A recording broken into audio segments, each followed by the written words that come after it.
우리는 평생을 바쳐 자식을 키웁니다. 내 입에 들어갈 것을 아껴서 아이의 입에 넣어 주었고, 내 옷은 기워 입으면서도 아이에게는 새 옷을 입혔습니다. 그렇게 키운 자식이 결혼을 합니다. 새로운 가족이 생깁니다. 우리는 흔히 말합니다. 이제 아들 하나 더 얻었다. 딸 하나 더 얻었다라고 말입니다. 며느리를 딸처럼, 사위를 아들처럼 생각하겠다고 다짐합니다. 그리고 내 자식에게 쏟았던 정성만큼이나 그들에게도 마음을 씁니다. 김치를 담가 보내고 생일이면 선물을 챙기고 수시로 안부를 묻습니다. 그런데 이상합니다. 사랑을 주면 줄수록, 관심을 가지면 가질수록 마음 한구석이 허전해집니다. 때로는 서운함이 밀려오고 때로는 화가 치밀어 오릅니다. 내가 어떻게 했는데 나한테 이럴 수 있나 싶은 생각이 밤잠을 설치게 합니다. 전화를 기다려도 오지 않고 명절에 찾아와도 왠지 모르게 서먹합니다. 나는 가족이라고 생각해서 한 말인데 그들은 간섭이라고 느낍니다. 나는 사랑으로 한 행동인데 그들은 부담으로 받아들입니다. 오늘 우리는 아주 냉정하고도 중요한 진실을 마주해야 합니다. 왜 우리는 며느리에게, 사위에게, 그리고 자식에게 서운함을 느낄까요? 그것은 우리가 그들에게 기대하고 있기 때문입니다. 그리고 그들을 내 것의 연장선으로 보고 있기 때문입니다. 고타마 시따르타 붓다는 말했습니다. 고통은 집착에서 온다. 우리가 겪는 괴로움의 뿌리를 파고 들어가 보면 거기에는 반드시 내 뜻대로 되기를 바라는 마음이 도사리고 있습니다. 며느리가 살갑게 굴기를 바라는 마음, 사위가 듬직하게 나를 챙겨주기를 바라는 마음, 자식들이 내 노후를 외롭지 않게 해주기를 바라는 마음, 이 모든 마음이 실은 집착입니다. 오늘은 이 무거운 기대의 짐을 내려놓는 법을 이야기하려 합니다. 2000년 전의 스토아 철학자부터 근대의 쇼펜하우어, 그리고 동양의 현자들이 전하는 지혜를 빌려 며느리와 사위라는 낯선 타인과 어떻게 지내야 내가 상처받지 않고 편안한 노후를 보낼 수 있는지 그 구체적인 마음의 기술을 전해드리겠습니다. 독일의 철학자 쇼펜하우어는 인간관계를 고슴도치의 딜레마로 설명했습니다. 추운 겨울날 고슴도치들은 서로의 체온을 나누기 위해 모여듭니다. 하지만 너무 가까이 다가가면 서로의 가시에 찔려 피를 흘립니다. 아파서 떨어지면 다시 춥습니다. 그래서 그들은 모였다 흩어지기를 반복하다가 서로 찌르지 않으면서도 온기를 느낄 수 있는 적당한 거리를 발견합니다. 이것이 바로 예의입니다. 며느리와 사위는 내가 낳은 자식이 아닙니다. 수십 년을 다른 환경, 다른 가치관, 다른 습관 속에서 살아온 완벽한 타인입니다. 단지 내 자식과 결혼했다는 이유 하나만으로 하루아침에 가족이 되었습니다. 우리는 이 가족이라는 단어에 속아 너무 가까이 다가가려 합니다. 딸처럼 대하겠다며 불쑥 다가가면 상대는 시어머니라는 가시에 찔립니다. 아들처럼 대하겠다며 훈계하면 상대는 장인어른이라는 가시에 찔립니다. 상처받지 않으려면 인정해야 합니다. 그들은 타인입니다. 그것도 아주 어렵고 조심스러운 손님입니다. 집에 귀한 손님이 오면 어떻게 하십니까? 예의를 갖추고 정중하게 대하며 함부로 이래라 저래라 하지 않습니다. 그리고 손님이 떠나면 그것으로 족합니다. 손님에게 왜 나를 어머니처럼 살갑게 대하지 않느냐고 따지지 않습니다. 며느리와 사위를 귀한 손님으로 정의하십시오. 그러면 기대가 사라지고 예의가 남습니다. 기대가 사라진 자리에 비로소 평화가 깃듭니다. 로마의 황제이자 철학자였던 마르쿠스 아우렐리우스는 이렇게 말했습니다. 당신이 통제할 수 없는 것에 대해 근심하지 말라.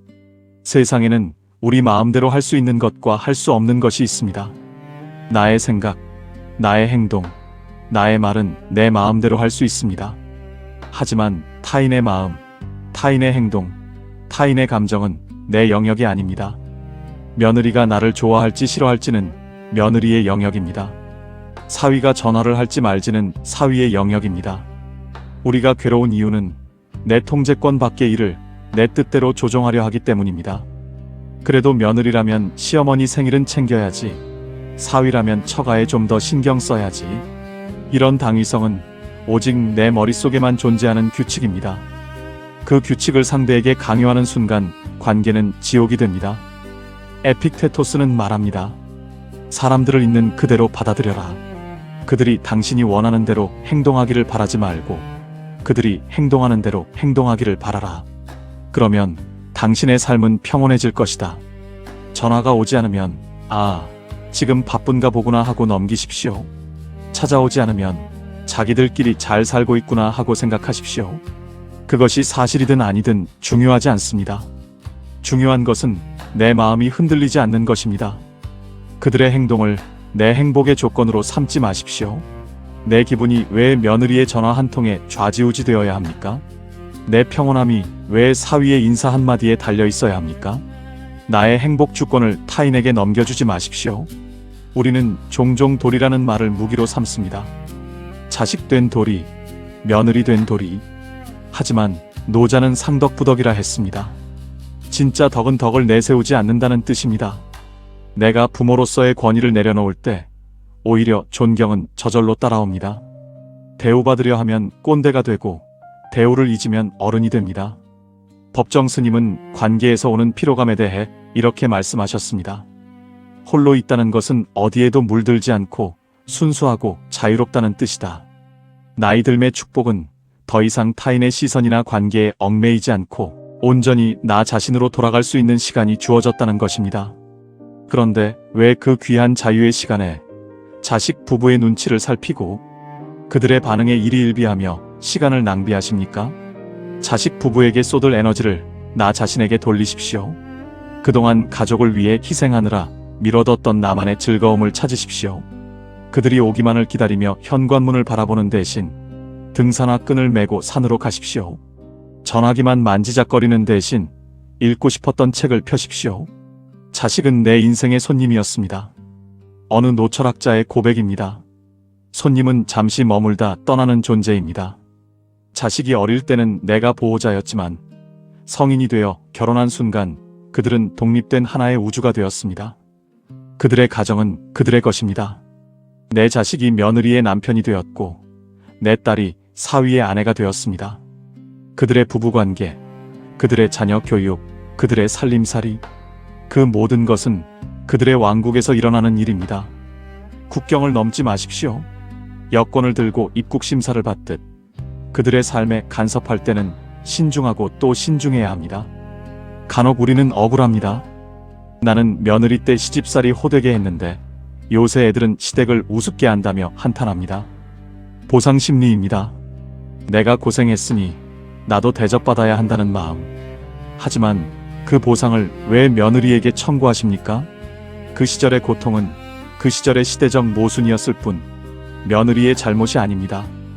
고통의 대물림을 내 선에서 끊어내는 것, 그것이 진짜 어른의 품격입니다. 또한 물질적인 기대를 버리십시오.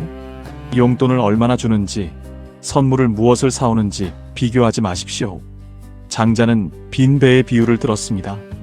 강을 건너는데 빈 배가 와서 내 배에 부딪히면 화가 나지 않습니다. 하지만 그 배에 사람이 타고 있으면 당장 소리치며 화를 냅니다. 자식 부부의 행동을 빈 배처럼 바라보십시오. 그들이 용돈을 적게 주는 것은 나를 무시해서가 아니라 그들의 삶이 팍팍하기 때문입니다. 그들이 자주 안 오는 것은 나를 사랑하지 않아서가 아니라 현대사회의 속도가 너무 빠르기 때문입니다.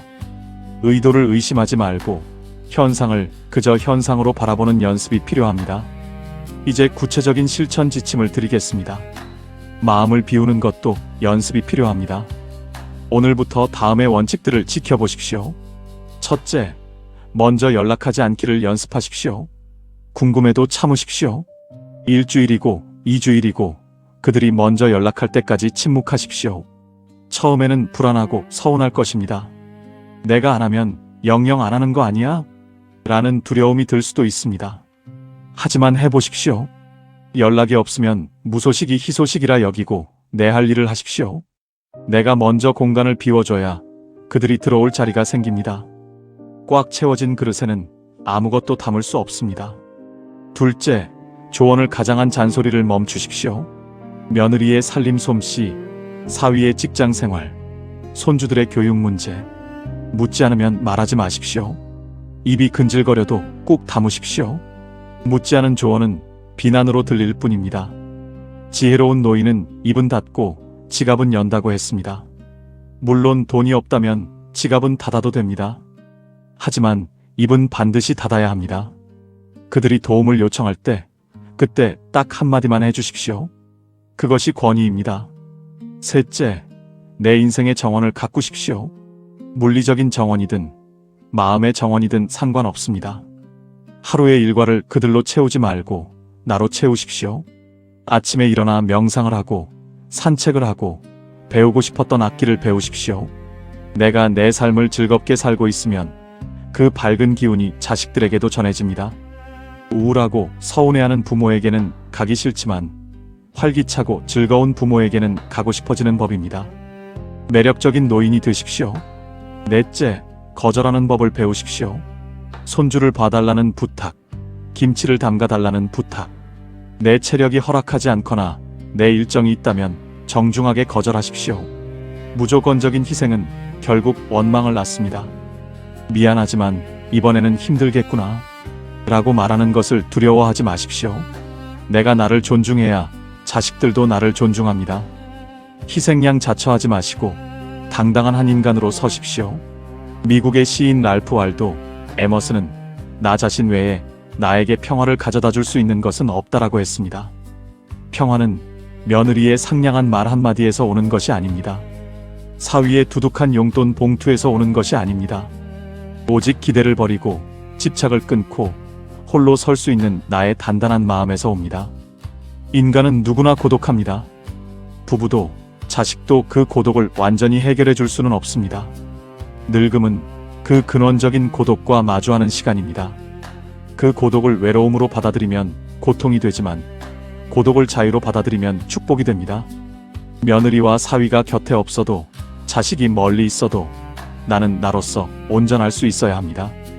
기대를 버리면 감사가 찾아옵니다. 당연하다고 생각했던 것들이 당연하지 않음을 깨닫게 됩니다. 전화가 안 와도 괜찮지만 오면 고맙습니다. 안 와도 그만이지만 오면 반갑게 맞이합니다. 이것이 쿨한 노년의 자세입니다. 끈적끈적한 집착의 관계가 아니라 산뜻하고 담백한 바람 같은 관계가 되어야 합니다. 그래야 오래갑니다.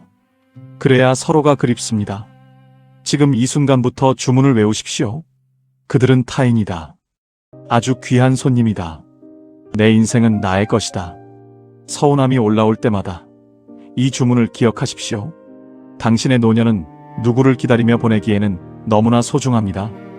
90년을 살아온 어느 노인이 말했습니다. 인생에서 가장 후회되는 것은 남의 눈치를 보느라 내 인생을 살지 못한 것이다. 자식 부부에게 좋은 부모가 되려 노력하지 마십시오. 대신 행복한 노인이 되려 노력하십시오. 당신이 행복하면 그 모습 자체로 자식들에게는 가장 큰 선물이 됩니다. 짐이 되지 않는 것, 걱정거리가 되지 않는 것, 그리고 스스로의 삶을 즐기는 것.